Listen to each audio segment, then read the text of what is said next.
Desde las elecciones presidenciales del 14 de abril, la tensión política en Venezuela ha desencadenado en todo tipo de agresiones.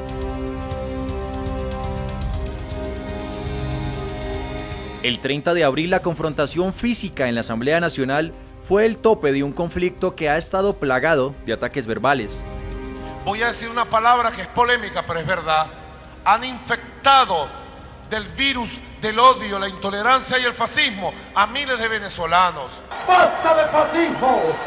¡Basta de provocar violencia! ¡Irresponsable!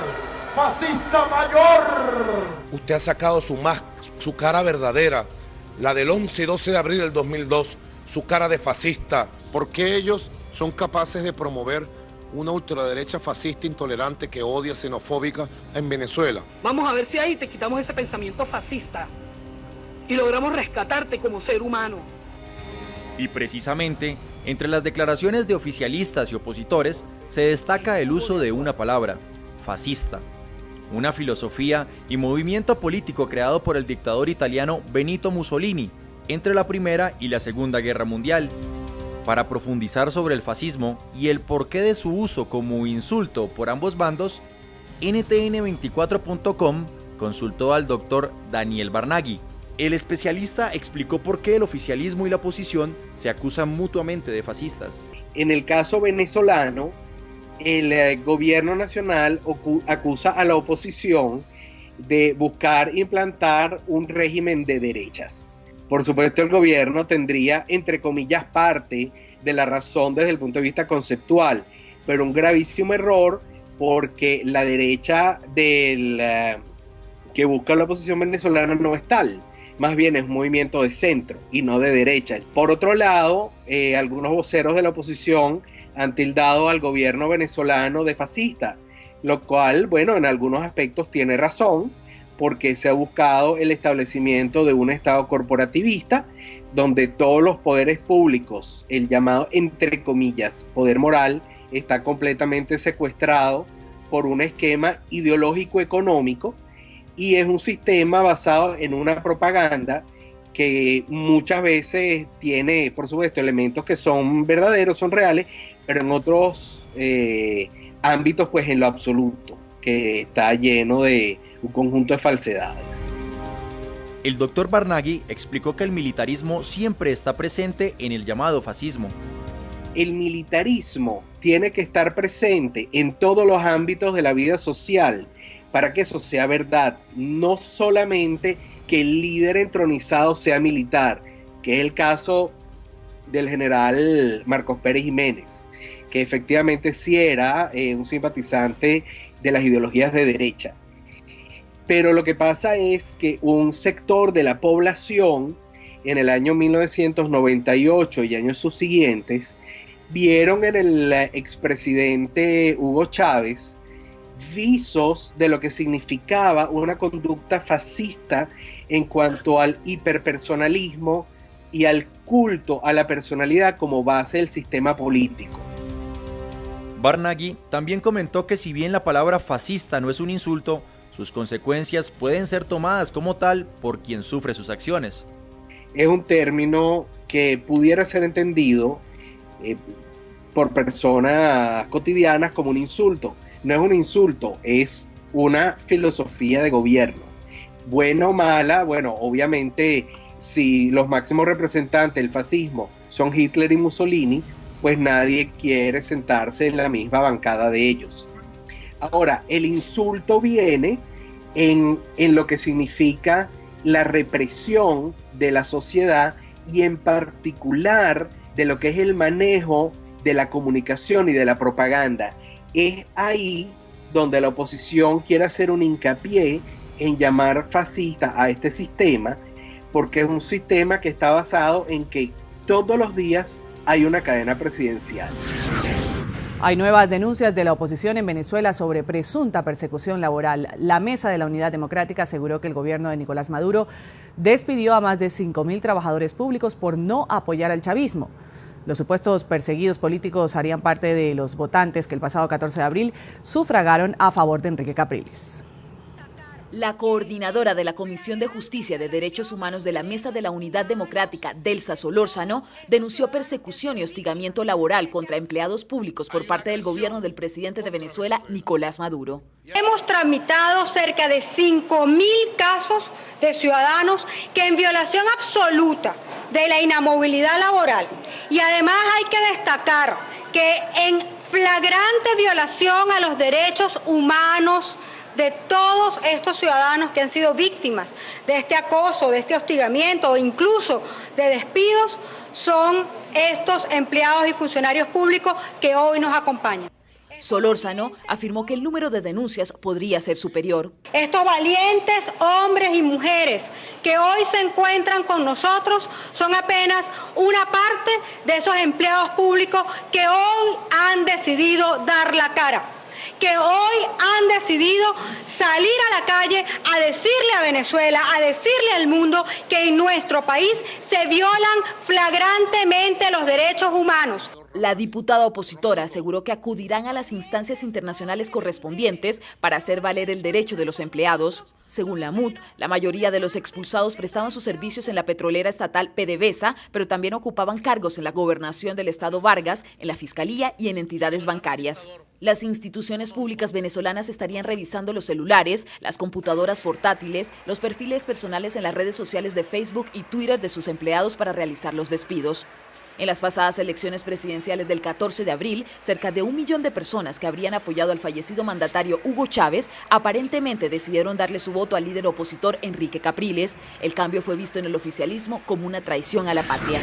Hay nuevas revelaciones de quien fue considerada la mano derecha de Néstor Kirchner. La exsecretaria Miriam Quiroga compareció ante un juez federal y aseguró que el fallecido mandatario argentino ordenó durante su gobierno a 2 empresarios aliados comprar medios de comunicación en el país. Quiroga fue llamada a declarar después de una entrevista con el periodista Jorge Lanata, en la que reveló que bolsos llenos de dinero habrían llegado a la Casa Rosada para posteriormente ser trasladados a la residencia de los Kirchner en Calafate. Argentina en vilo por supuesto caso de lavado de dinero que salpica a los Kirchner. Miriam Quiroga, quien se desempeñó como la secretaria de Néstor Kirchner y que fue una de las personas más cercanas al fallecido mandatario, reveló que fue testigo de cómo llegaban bolsos llenos de dinero a la Casa Rosada y luego eran trasladados por el exsecretario de Presidencia, Daniel Muñoz, a la vivienda de la familia presidencial en el Calafate. Ante los tribunales, Quiroga afirmó que escuchó cuando el entonces presidente le ordenó a 2 de sus más allegados amigos y empresarios, Cristóbal López y Rudy Ulloa, que compraran medios. López es propietario de un conglomerado de 8 medios de comunicación, entre portales de internet, emisoras de radio y canales de televisión. El otro implicado, Rudy Ulloa, es dueño de varias estaciones en la región de la Patagonia. Las declaraciones hacen parte de la investigación que adelanta la justicia argentina desde 2010 por una denuncia por la presunta asociación ilícita de Néstor Kirchner con funcionarios y empresarios cercanos a su administración. Esto se suma a las revelaciones del arquitecto Ernesto Cañas, quien habría construido una bóveda en la casa de los Kirchner, en la que al parecer el matrimonio tendría guardados $3.800 millones, producto del supuesto lavado de activos.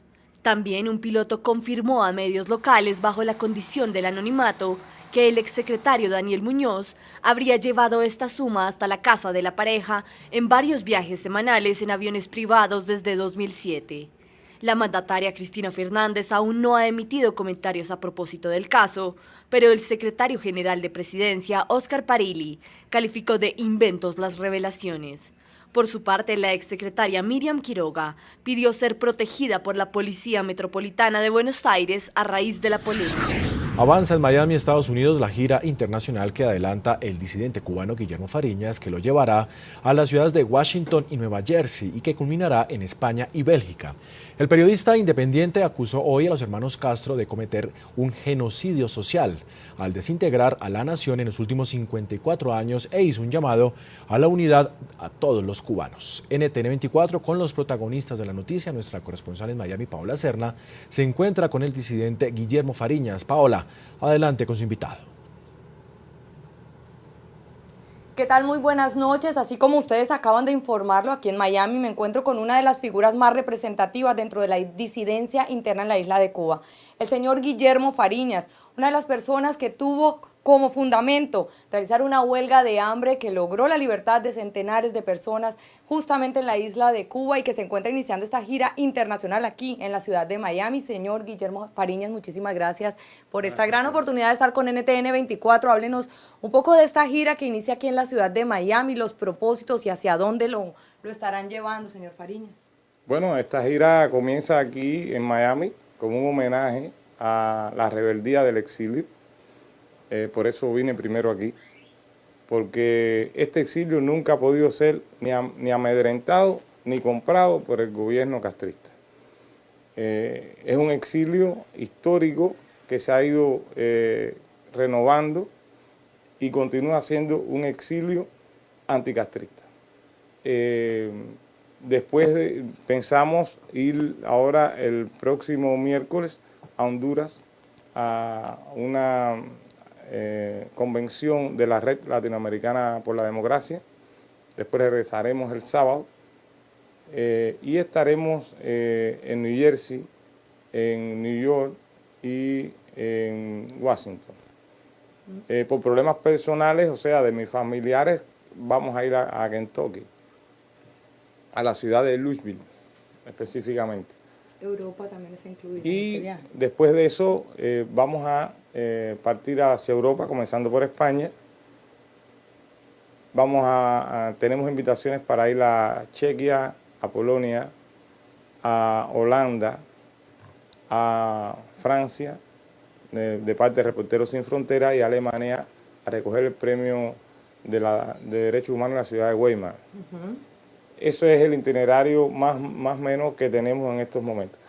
También aquí en Estados Unidos pensamos ir a la isla de Puerto Rico. Bueno, es importante recalcar que han habido unas declaraciones bastante candentes en las que ha acusado de genocida al gobierno de Raúl Castro. Cuénteme un poco sobre esas declaraciones que ya han causado revuelo aquí en la ciudad de Miami. Bueno, yo pienso que el gobierno cubano ha hecho con el pueblo de Cuba un genocidio social. Y le está hablando una persona que es graduada en Ciencias Sociales y nos damos cuenta del daño antropológico que se ha causado a los cubanos. O sea, los cubanos están tratando de huir de su patria, los cubanos están tratando de olvidarse de que tienen patria, los cubanos están avergonzados de no tener valor para enfrentar a los genocidas de su patria, y los cubanos están muriendo por su patria.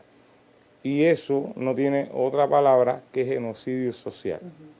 También había algo importante que ha dicho usted, y es que entre Raúl y Fidel Castro se siente que Raúl Castro, digamos, ha apretado más las tuercas en contra de la oposición, ¿es así?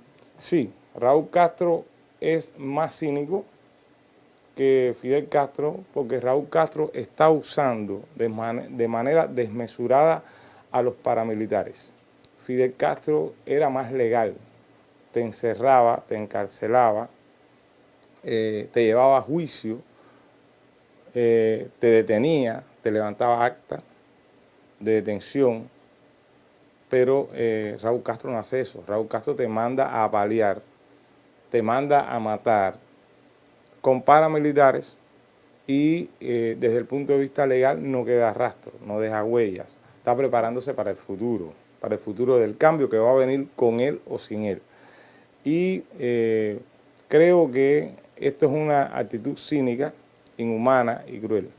Por eso yo he dicho que Raúl Castro es más cínico y su gobierno le está haciendo más daño, porque los opositores y el pueblo de Cuba tienen un desgaste físico por los apaleamientos, por los arrestos, pero tienen también un desgaste psicológico.